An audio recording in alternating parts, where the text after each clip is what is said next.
comprennent la profondeur historique et la dimension héritage dans tout ce que nous faisons. En 2007, en 2000, même en 2012, à chaque fois qu'un étranger me demandait, avait peur que le Sénégal ne sombre, ma réponse a toujours été: ce pays ne sombrera pas. Et quand nous avons lancé les assises nationales, si vous vous souvenez, allez écouter les documents d'archives. La réponse que je donnais toujours au pouvoir en place: personne ne pourra empêcher les assises nationales de se tenir. Parce que c'est devenu une nécessité historique, incontournable pour le Sénégal. Si nous quittions, nous les initiateurs, d'autres Sénégalais prendraient et continueraient les assises nationales. Parce que tout cela, je le dis, ce n'était pas de la prophétie, mais c'est parce que simplement je partais de notre propre histoire pour voir l'évolution des choses. Le Sénégal, ou le Sénégalais, dans les 4 communes au XVIIIe siècle, ont participé et déposé leur cahier de doléances à la constituante de la Révolution de 1780. Quand on voit l'histoire des luttes politiques dans ce pays, depuis Blaise Diagne, en passant par les Ngalandou Diouf, avant les Carpeaux, on a eu une classe politique qui n'avait absolument rien à envier aux classes politiques qu'on retrouvait aux États-Unis, en France ou ailleurs. Nous sommes nés dans une culture politique profondément ancrée. Et aujourd'hui, si je dis que notre démocratie est irréversible, je ne le dis pas comme ça, mais c'est parce que je vois la trajectoire de notre pays, d'où nous sommes partis et pourquoi nous sommes arrivés à ce niveau et pourquoi ça ne peut pas être remis en question.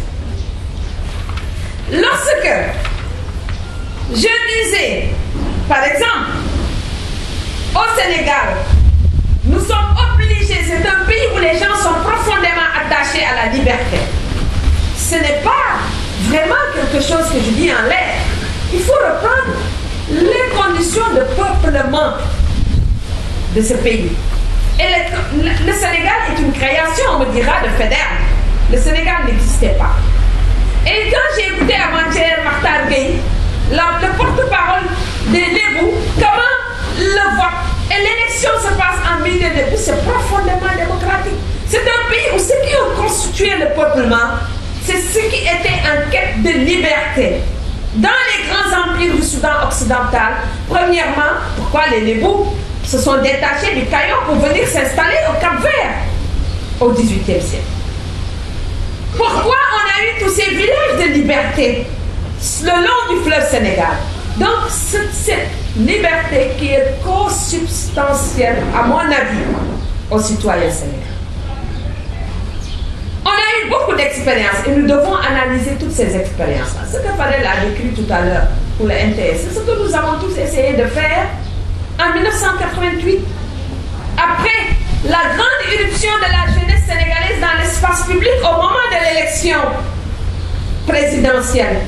Et il a suffi d'un débat, et je me souviens parfaitement de cela, à la RTS, où la journaliste Sornadien, Mamba Signan, je ne sais plus, avait essayé de tourner en dérision le candidat Abdoulaye Wade pour que toute la jeunesse se déverse dans les rues de Dakar et commence une guérilla urbaine. Par contre, ce qu'on pouvait aussi retenir à ce moment, c'est qu'on a vécu ces moments intenses sans qu'il y ait de mort. Et ça a été extrêmement bien géré par les forces de sécurité et particulièrement par les généraux de l'armée.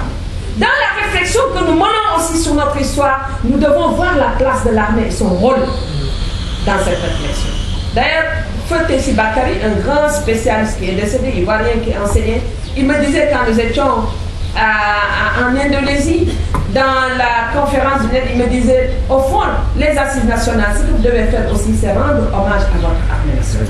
Effectivement, j'ai posé le problème au niveau des assises. Parce que sans cette armée aussi, peut-être que ces acquis démocratiques auraient été remis fondamentalement en question. Je termine simplement en disant, par contre, là nous devons réfléchir. Pourquoi en 88 89, quand nous avons expérimenté tout ce que Fadel vient de dire, ça n'a pas échoué, ça n'a pas pris, peut-être comme on le voulait, et aller vers une révolution. C'est peut-être là où les politiques n'ont pas véritablement joué le rôle. Parce qu'à partir du moment où le phénomène de cette année de la citoyenneté a été récupéré par le mouvement politique, ça a enlevé. Il fallait laisser ce mouvement autonome en dehors du mouvement politique pour permettre justement cette transformation et ce changement. C'est là l'expérience que nous devons prendre aujourd'hui. Il faut laisser le mouvement citoyen autonome, le travail des Fadel autonome pour nous permettre d'avancer. Je termine par les biens mal acquis. Pourquoi c'est très important aujourd'hui? Nous devons suivre cette expérience. Ça peut avoir valeur de ce qu'on a connu en Chine au moment de la révolution culturelle, sous Mao. C'est bien mal acquis. Quelqu'un disait que ça aura une fonction pédagogique. Mais moi je dirais que ça peut aller beaucoup plus loin que nous ne le pensons, parce que simplement si nous réussissons à faire de telle sorte qu'aujourd'hui, n'importe quel agent de l'État, n'importe quel responsable à tous les niveaux n'osera plus prendre un franc de l'argent public. D'abord, nous instaurons une culture du bien public, mais nous instaurons aussi un rapport avec notre vécu et notre citoyenneté, un rapport qualitatif par rapport à cela. C'est pourquoi nous devons tous soutenir cela. La question des biens mal acquis peut jouer le rôle de la révolution culturelle sous Mao, en ce sens où nous aurons des changements très importants, un changement d'attitude par rapport justement au bien public et à l'ancrage de la citoyenneté de façon définitive dans notre espace public. Nous devons tous y travailler. C'est très important parce que ce n'est pas seulement pour ceux qui aujourd'hui sont malmenés, mais demain ceux qui sont là, ceux qui viendront, et ça va jouer un rôle déterminant.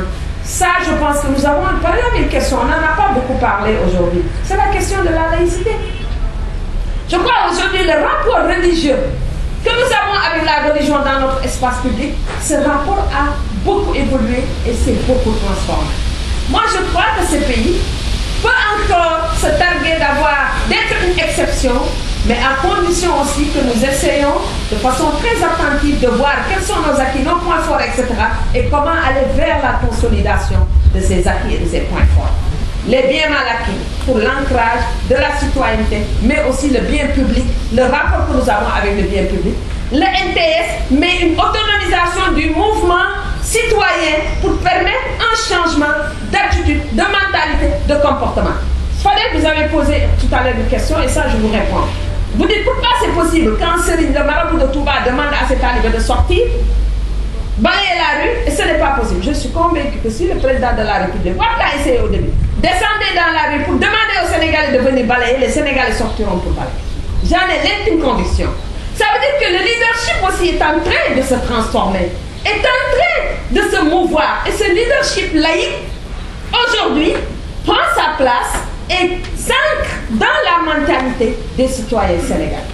Beaucoup de choses sont en train d'évoluer. Prenons le temps de bien les étudier, de bien les analyser et de voir comment les consolider et dans quel contexte nous allons les consolider. Oui à l'autonomisation effectivement du mouvement citoyen pour permettre à la citoyenneté d'être une réalité, mais aussi une transformation simplement des partis politiques qui ne sont plus, de mon point de vue, l'unique réponse à la vie politique au Sénégal.